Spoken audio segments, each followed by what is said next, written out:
सरयूपादी ब्राह्मण हूं मैं, पहले मैं ब्राह्मण हूं फिर सरयूपादी ब्राह्मण हूं, ऐसा करके वो बताते हैं। मतलब कहने का ये काल का जाल है, ये माया ने इस जीव को ऐसा भटका दिया, ऐसा भटका दिया कि आप एक ना होने पाए, उस सत्य को स्वीकार न करें, इसी में उलझे रहे कि हम दुबे हैं, तिवारी हैं, चौबे हैं, पाठक हैं, हम बड़े हैं, और बड़े हैं, और बड़े हैं। अरे बड़े बड़े बड़े बन करके कहां तक जाओगे? बड़े बन करके जितना हम बड़े बनते जाते हैं उतना ही हम सत्य से दूर होते चले जाते हैं, उतना ही हम उस ब्रह्म से दूर होते जाते हैं। एक बड़ी सुंदर साखी साहब कबीर कहते हैं, भले किसी को बुरा लगे लेकिन साहब कबीर की साखी है। बड़े गए बड़ाप में रोम रोम अहंकार, जो अपने आप को बड़ा कहते हैं, बड़ा बड़ा बड़ा, उनके रोम रोम में अहंकार है। बड़े गए बड़ाप में रोम रोम अहंकार, सदगुरु के परिचय बिना चारों वर्ण चमार। अब चमार शब्द कह देने से किसी जाति को यहां मत ले ले। साहब कबीर चमार शब्द का मतलब जो ये चमड़े का शरीर ओढ़े है और अपने आप को बड़ा बड़ा कहता है, सब तो चमड़ा, सब तो ये चाम का शरीर ही है, और अपने आप को बड़ा बड़ा बड़ा, इतना बड़ा बन गए, इतना बड़ा बन गए कि एक दूसरे से हम दूर हो गए, इतना दूर हो गए, अपनों से दूर हो गए, किसी और से नहीं, अपनों से दूर होते चले गए हम बड़े बड़े के चक्कर में। ये काल का जाल है, यही माया है, यही हमें भूल डाल दी गई, इसी भ्रम में हम पड़ गए। तो ब्राह्मणों में ब्राह्मण बन गए, क्षत्रियों में क्षत्रिय। तुम कौन क्षत्रिय हो? हम चौहान हैं। तुम कौन हो? हम चंदेल हैं। तुम कौन हो? हम कछवा हैं। तुम कौन हो? हम परियार हैं। तुम कौन हो? हम तोमर हैं। तुम कौन हो? हम सिसोदिया हैं। तुम कौन हो? हम राजपूत हैं। मतलब क्षत्रियों में भी क्षत्रिय, उसमें भी एक क्षत्रिय दूसरे क्षत्रिय के साथ विवाह करने से ऐतराज करता है, वो भी आपस में लड़ते रहते हैं। वैश्यों में वैश्य बना दिए गए, वैश्यों में अयोध्यावासी, ओमर, दोसर, कलार, अग्रवाल, अयोध्यावासी, सुनवानी, केसरवानी, जाने क्या क्या बना। अब और की तो गिनती क्या सुनो। इतने पर भी काल को संतुष्टि नहीं मिली, मनुष्यों को इतने विभाग कर दिए गए, जो ये इंसान जो ईश्वर अंश है, जो ईश्वर का अंश है, और उसको इतने भागों में बांट दिया कि हम सब लोग एक साथ नहीं हो सकते, एक स्थान में बैठना मंजूर नहीं। आपस में हम लोग एक दूसरे को नफरत की दृष्टि से देखते हैं।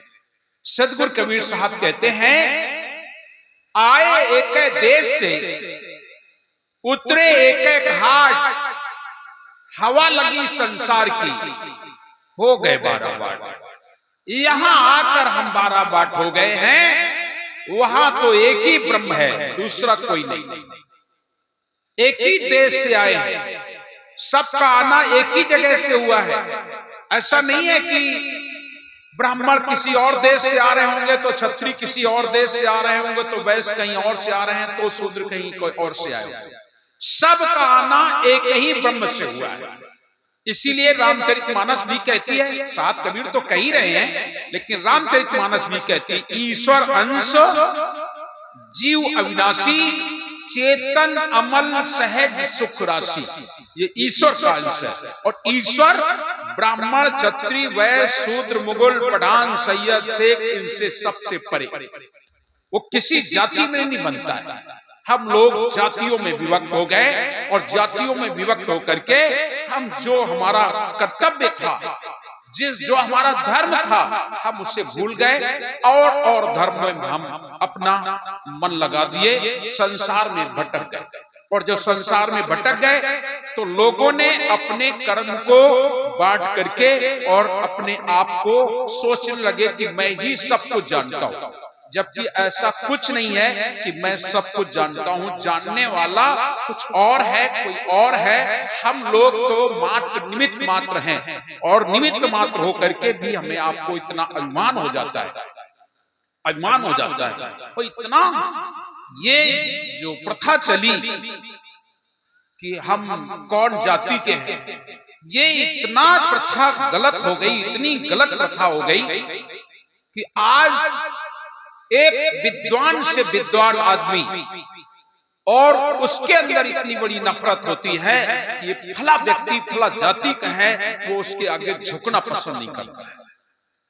हाँ, झुकते हैं। कब झुकते हैं? अब भैया डॉक्टर साहब हैं, कलेक्टर साहब हैं, जज साहब हैं, तब तो अगर किसी उसमें फंस गए तो पैर छुएंगे जाके। अब नेतागिरी के चक्कर में पड़ गए तब तो जाके खिचड़ी खाते हैं जाके, तब जाके उनके घरों में जाकर के खिचड़ी बनवा के खाएंगे। लेकिन कोई धार्मिक आयोजन या कोई कार्यक्रम वो अपने दरवाजे करेंगे तो नहीं जाएंगे। तो वोटों की राजनीति में तो खाएंगे जाके, या कहीं पर फंस गए हैं तो फिर वो पैर धो धो के पी लेंगे, ये सब कुछ कर लेंगे। समय आने पर हम सब कुछ कर लेते हैं, लेकिन अगर वही भावना हमारे जीवन में हमेशा निरंतर बनी रहे, हम सब कौन है?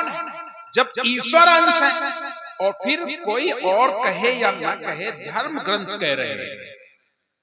जिन धर्म ग्रंथों को अपना आप श्रेष्ठ मानते हो, जिन धर्म ग्रंथों के पीछे आप चलना चाहते हो, वो धर्म ग्रंथ आपको समझा रहे हैं, बतला रहे हैं, फिर भी हम समझने को तैयार नहीं है। तुलसी बाबा रामचरितमानस में ही कह रहे हैं, जाति पाति धन धर्म बड़ाई, और कुल परिवार सदन समुदायी, और सब तज रहे हमें लौलाई, और ताके हृदय बसे रघुराई।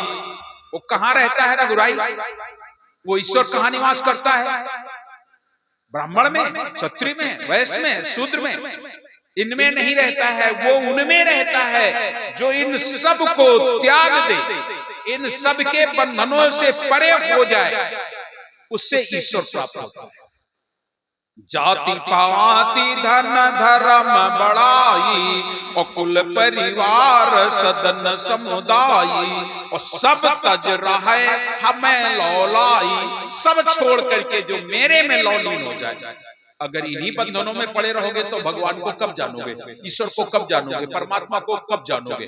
इन बंधनों से उठो, आगे बढ़ो। अगर यही बंधन तुम्हारे जीवन में रहे तो बंधे ही रह जाओगे, और बंधा व्यक्ति कभी भी कहीं जा नहीं सकता, कहीं भी नहीं जा सकता। वो बंधा है माने बंधा है। बंधा व्यक्ति कितनी भी मेहनत कर ले, कुछ भी कर ले, वो कहीं जा सकता है क्या? कहीं नहीं जा सकता। हमारे हुजूर प्रकाश मीनान साहब एक बड़ा सुंदर उदाहरण सुनाते हैं। 4 लोग थे, वो पीने वाले नशैलची भाई थे, और शाम को चारों लोगों ने जा करके दारू पी ठेके पर, और पीने के बाद पास में गांव के नदी बहती थी, और नदी के किनारे पहुंच गए सैर करने। वहां पहुंचे तो वहां पर केवट लोग अपनी नाव को बांध के आ जाते हैं। चारों बोले चलो आज हम लोग नाव से सैर करते हैं। वो चारों बैठ गए नाव में, और बैठ करके नाव में ले करके चप्पू चलाना शुरू कर दिया, बल्ली लगाना शुरू कर दिया। रात भर खूब उन्होंने बल्ली लगाई, और लगाने के बाद ठंडी ठंडी हवा चली, बल्ली तो छूट गई हाथ से, उसी में सो गए। सवेरा हुआ, एक जगह बोले रात भर नाव चलती रही, हम लोग पता नहीं कहां पहुंच गए, हम लोग पता नहीं कहां पहुंच गए।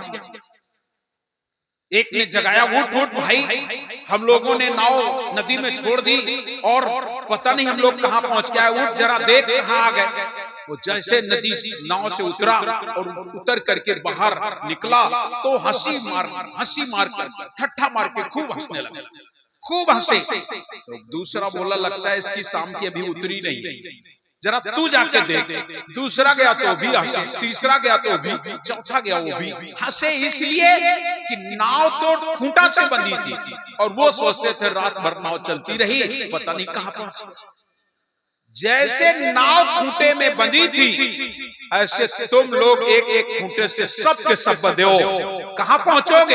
रात दिन भजन भक्ति सत्संग तपस्या योग जाने क्या क्या करते हो, लेकिन बंधे हो। जब बंधे रहोगे कहीं नहीं पहुंच पाओगे, कहीं नहीं पहुंच पाओगे। जो बंधन है उसी को तो छोड़ना है। साहब कबीर कहते हैं अनेक बंधन से बांधिया, एक नहीं अनेक बंधन से बांधिया, एक बेचारा जीव अपने बल छूटे नहीं, तुम्हें छुड़ाओ। एक बंधन नहीं, हमारे जीवन में अनेकों बंधन है और उन बंधनों में हम बंधे रहते हैं। ऐसा आप लोगों ने बना रखा है, इतना हम लोग समाज में बंध गए और समाज में नहीं बंध गए। ये वाद जो शब्द लग गया, इन वादों में हम लोग बंधे हैं। सदगुरु कबीर साहब इनसे सबसे परे, वो सबसे तुम्हें परे भी करना चाहते हैं। इन सब से परे हो जाओ।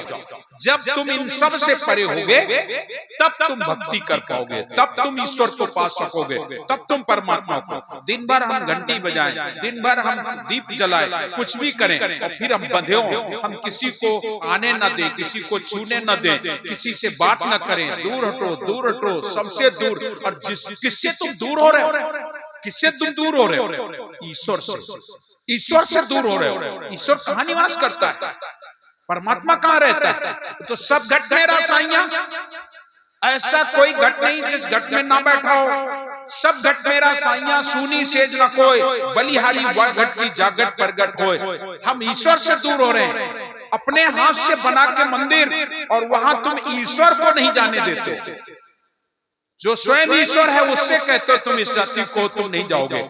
है कौन उसके अंदर? बोल कौन रहा है? जब जानते हो कि सबके अंदर वही ईश्वर है, लेकिन फिर भी हम ईश्वर वो करके और ईश्वर से दूर होते जाते हैं। ये है बंधन, ये समाज का बंधन है।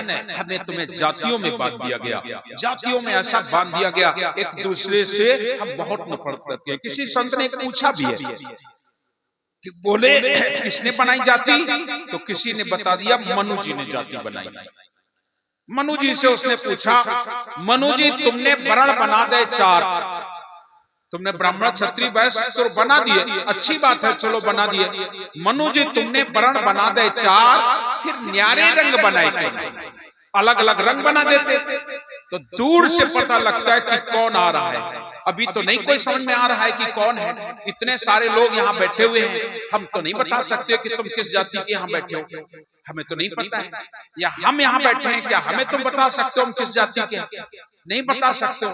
ये तो आपकी सोच हो सकती है कि हो सकता है साहब उनके यहाँ आए हैं तो हो सकता है उसी जाति के हो। आप लोग मुझे जाति से बांधेंगे तो यही कर सकते हो, और यही लोग करते भी, यही करते। हम जिसके दरवाजे जाते हैं लोग हमें उसी जाति का समझ लेते हैं और कोई नहीं। अब यहाँ आए हैं तो अब यहाँ आए हैं तो जगत नारायण तो कोरी समाज से आते हैं, तो लोग सोचते होंगे कोरी ही होंगे, लेकिन जब हम ब्राह्मणों के दरवाजे जाते हैं तो लोग मुझे ब्राह्मण समझते हैं। ये तो आपकी सोच है। क्षत्रियों के दरवाजे जाते हैं तो हम क्षत्रिय समझे जाते हैं, वैश्य के दरवाजे जाते हैं तो वैश्य समझे जाते हैं। अरे आप मुझे जान नहीं सकते हो कि मैं किस जाति का हूं। मैं आपको बताऊं, यही कानपुर वाले आश्रम में कार्यक्रम चल रहा था, एक पंडित जी वहीं बगल में रहते हैं, उनको बहुत सुंदर कथा लगी।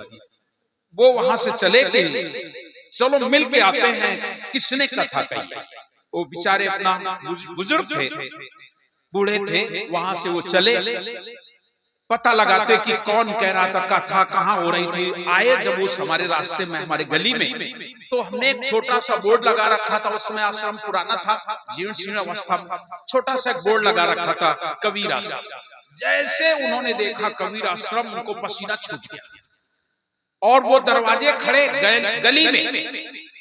हमारा एक संत था उस समय, रामदास उसका भी नाम था, रामदास बाहर था। बोले कथा कौन कह रहा था? सामने हम बैठे थे, तो उन्होंने बताया वो जो सामने बैठे वही कह रहे थे। बोले हमें उनसे कुछ बात करना है, वो चले जाओ। बोले हम जाएंगे नहीं, उनको यही बुलवा दो। यही बुलवा दो। हम लोग तो सहज आदमी हो, सरल, कोई भी बुला ले चले जाते हैं सहजता के साथ। फिर आश्रम में उन्होंने हमें आके बताया कि साहब एक लोग बुला रहे हैं आपको बाहर, चलो देख लेते हैं कौन है। बाहर पहुंचे तो बड़ी जोर से बोले, कथा बहुत अच्छी लगी और मैं समझ रहा था कि कोई ब्राह्मण ही कथा कह रहा है, उनके ये शब्द थे। मैं जान रहा था कि कोई ब्राह्मण ही कथा कह रहा है, लेकिन तुम इस जन्म में ब्राह्मण नहीं अगर हो तो अगले जन्म में जरूर तुम ब्राह्मण थे, आज भले तुम ब्राह्मण ना हो। मैं आपसे मैंने कहा देख लो, इनको देख लो, मतलब हमारे पूर्व जन्म की बात बता रहे हैं कि तुम पूर्व जन्म में ब्राह्मण थे, लेकिन आज इस बोर्ड को देख करके ये कह रहे हैं कि हो सकता है तुम आज ब्राह्मण ना हो, लेकिन पूर्व जन्म में तुम ब्राह्मण थे।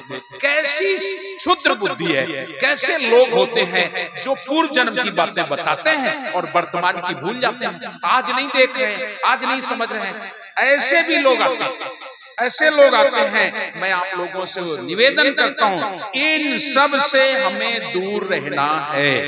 भक्ति करने के लिए हमें कहीं भी सत्य मिल जाए उसे स्वीकार कर लो।